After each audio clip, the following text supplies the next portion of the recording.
And I had a time with this machine. It had a belt on it right there. I'm gonna take a picture of it. You go ahead. Go ahead. Now explain to me what you had to do with it. Well, I cut the cap. I couldn't cut the cap down because it's the way it's a broke. They call it a broke deal. Uh-huh. In other words, you take the breaker, and then you can't cut that off. But I have done enough rods that kind of type. I know that when it burn out, they will shrink. Uh-huh. And that worked. That would work real good. So that's a stone right there, I guess. And yeah.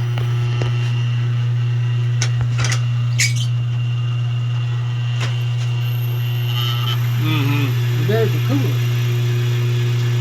Oil. I couldn't get a belt for it, so I made this something. What do you mean you made a belt? I took a drill. I took a drill and put it in a Chevrolet oil pump down here. Now I can regulate the flow of the oil right here. Uh-huh. With that. Oh, you got a regulator on it. Yeah, right a valve. Yeah. See, and that's the pump. that's the pump. For that right there. I got you. That lathe right there do. This is a crank runner. Now what would it?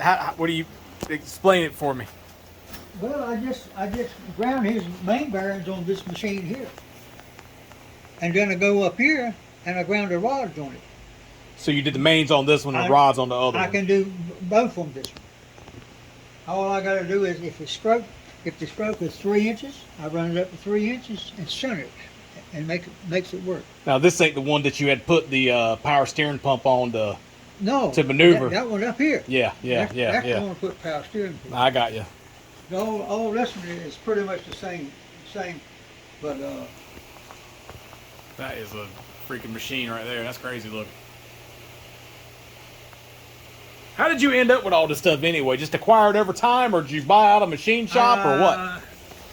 I don't know how it all come about. And this is the oil pump that was in this thing here. And the pump ain't no good.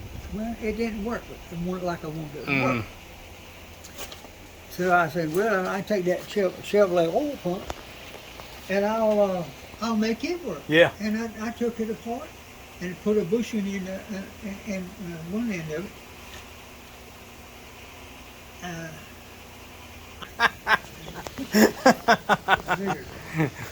Seats, guides. There's the cutter for most of the seats. That is crazy. I mean, this is some big, damn heavy duty stuff. This ain't, yeah. Oh yeah. Presses, ovens, parts washers. Head resurfacer.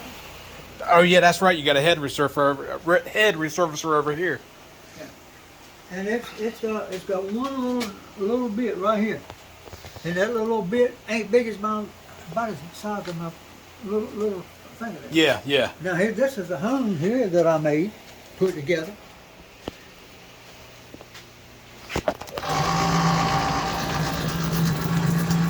Take the block, put it in here,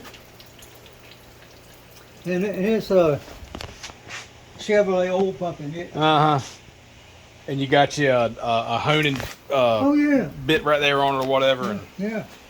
There's the not pump. a bit. There's the Chevrolet oil pump right down there, and I got that part that right down in there. It's in the cooler. And then what it takes to line up the hole, I do it with this. You can rotate it however you need to. Yeah. Did you build this? Oh yeah. I didn't build the box. Right. I built everything in the box. I made it work. Been doing this mess a long time. You said you started when you were about what, 18? You said. 18 years old. Now there's a whole lot of mess back here.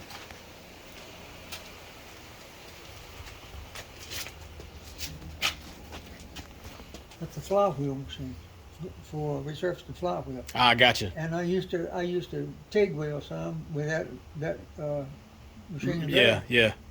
But I don't do that anymore. Do you do any TIG welding? Huh? Do you do any TIG welding anymore? I don't even. None. That's something I'd like to learn how to do. I'll soon be 85, and I'm gonna start kind of tapering back a little bit. taping off. Yeah, yeah, yeah.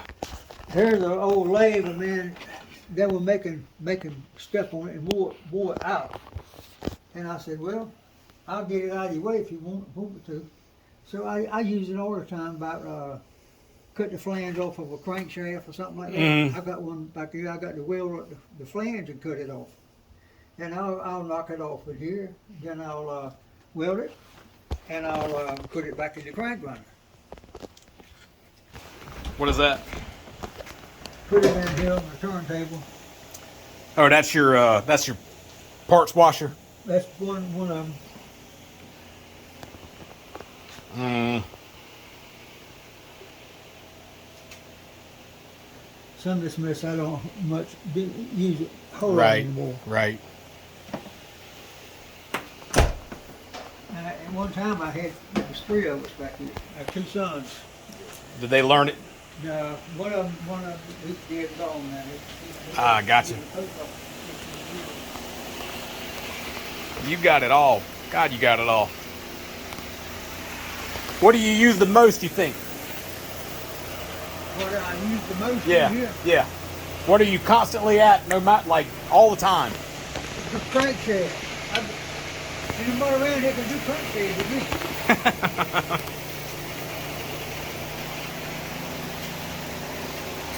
And this one, you're doing the mains on this right here, and you got it on this. I'm gonna bolt this. You're gonna what? I'm gonna bolt the bolt. Yeah. I'm gonna bolt the 30. But I had to take a main bearing cap, and I cut the thing in 2, and then lined it up each hole right here, and welded it. So it would hold this down. Make you a fixture to hold it. To hold it. Yeah, That's yeah. the hold it fixture. I got you. But it don't hold it. It's, Just one of them, or did you had to use more than one to hold it? I won't need but one to hold it. Just on this thing over here. Oh, I got you. Yeah, But yeah. It's solid. Right. But if you run your hand down, you can. It's got about 10 pounds of square in it. And down in the hole, I can feel the ribs were working on it down in there pretty good. And this man's up money. He's working with the light company. I got you. And that's a little. You said a Ford motor. No. What was it? I'll tell you.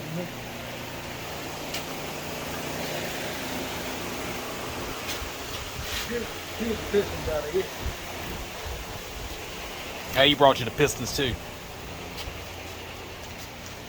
It's a Nissan 4.0, but it only come close to what I got in the book. Now you have to go to year model, all this kind of stuff to get the right stuff for it. Yeah. I got you. Lord have mercy. Show me your power steering pump too. I was gonna tell that fella about that.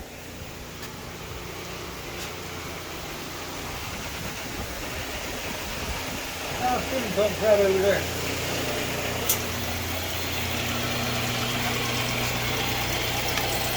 You want to do it for this?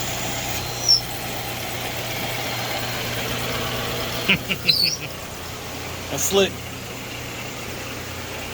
And there used to be a man come through here that sold these machines. Van Norman. Yeah. He said, I don't believe it.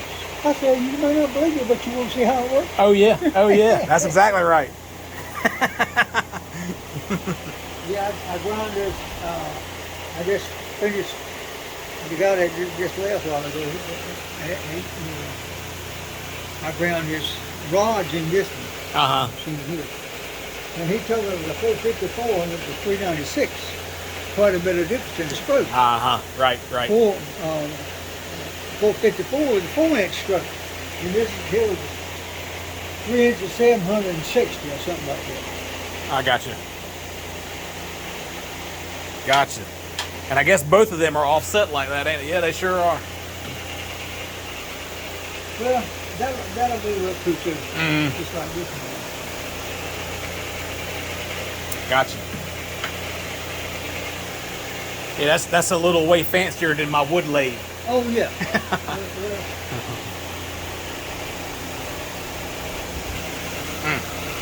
And that right there will weld it up. Now, when I picture welding, I'm thinking a single narrow arc that is welding out of time, but Do the work. and you just go back and forth and make you a no. I put it in this thing right down here, and it'll feed across. That's of course a little older than Joe, about that wide of that. Yeah. I have to do anything I can to make it work. You had to show me that one day. Yeah, that was the paint in the rump. This is what you would polish a crankshaft with. I stick it in there and run that up down.